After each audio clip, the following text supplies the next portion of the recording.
आगे बढ़ते हैं। भारत की अधिकांश आबादी अब भी बीमा और पेंशन से जुड़ी विभिन्न सामाजिक सुरक्षा योजनाओं से वंचित है। इसी के मद्देनजर केंद्र सरकार ने इस साल मई में सामाजिक सुरक्षा की 3 योजनाओं की शुरुआत की। प्रधानमंत्री सुरक्षा बीमा योजना, प्रधानमंत्री जीवन ज्योति बीमा योजना और अटल पेंशन योजना से अब तक 10.5 करोड़ से अधिक लोग जुड़ चुके हैं। भारत में सामाजिक सुरक्षा योजनाओं की ज़रूरत क्या है और किस तरह से ये योजनाएं काम कर रही हैं, एक रिपोर्ट देखते हैं। भारत में करीब 90% आबादी ऐसी है जिसकी रोज की आय महज 200 से 250 रुपए के बीच है।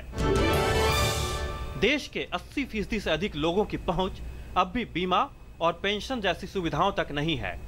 125 करोड़ का देश, 80-90% जनसंख्या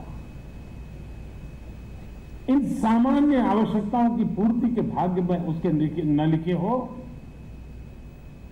तब कितनी पीड़ा होती है। हम विकास कितना ही करें,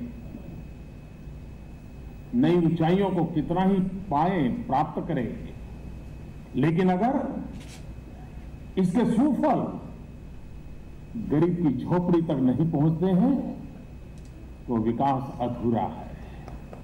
इस साल के बजट में भी इस बात का जिक्र है कि भारत की आबादी का एक बड़ा हिस्सा किसी भी प्रकार के बीमा, चाहे वो स्वास्थ्य बीमा हो, दुर्घटना बीमा हो या जीवन बीमा, से वंचित है। एनएसएसओ के 2011-12 के सर्वे के मुताबिक देश में असंगठित क्षेत्र के कर्मचारियों की संख्या कुल श्रमिकों का करीब 88% है। ये लोग पेंशन सुविधाओं से भी वंचित हैं, जबकि अधिकांश विकसित देशों में सामाजिक सुरक्षा कई रूपों में मौजूद है। अमेरिका में नागरिकों को old age survivors and disability insurance के तहत सामाजिक सुरक्षा हासिल है।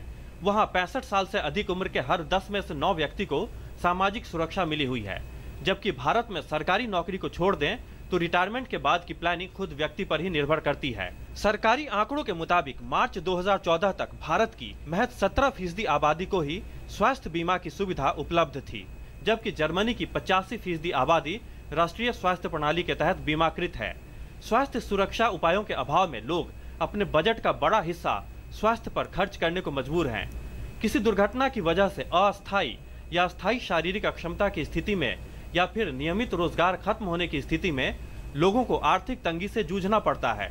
ऐसे में भारत बड़ी आर्थिक ताकत के तौर पर भले ही उभर रहा हो और विकासशील से विकसित देश बनने की ओर कदम बढ़ा रहा हो, लेकिन अपने नागरिकों को सामाजिक सुरक्षा मुहैया कराने के मामले में उसका रिकॉर्ड अब तक खराब ही रहा है।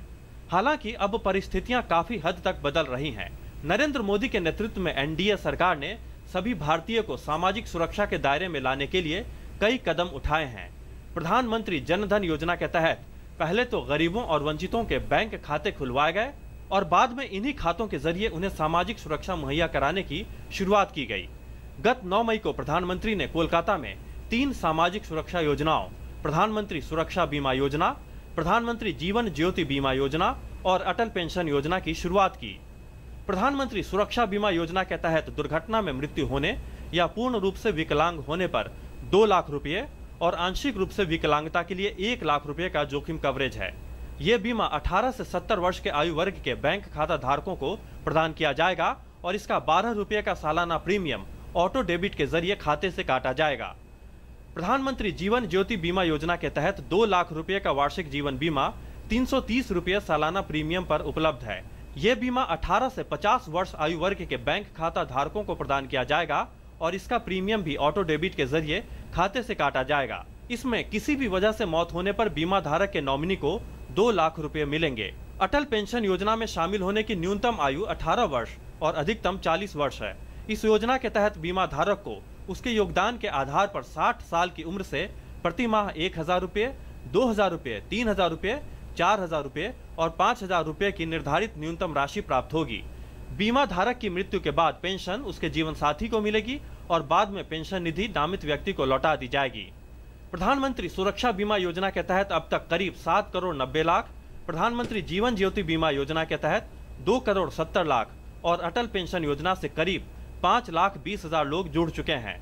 जाहिर तौर पर सरकार द्वारा प्रायोजित बीमा और पेंशन योजनाएं गरीबों, वंचितों और असंगठित क्षेत्र के कामगारों को भी अपने बेहतर भविष्य के लिए बचत करने को प्रोत्साहित करेगी। Nishant Saurabh, DD news, Delhi.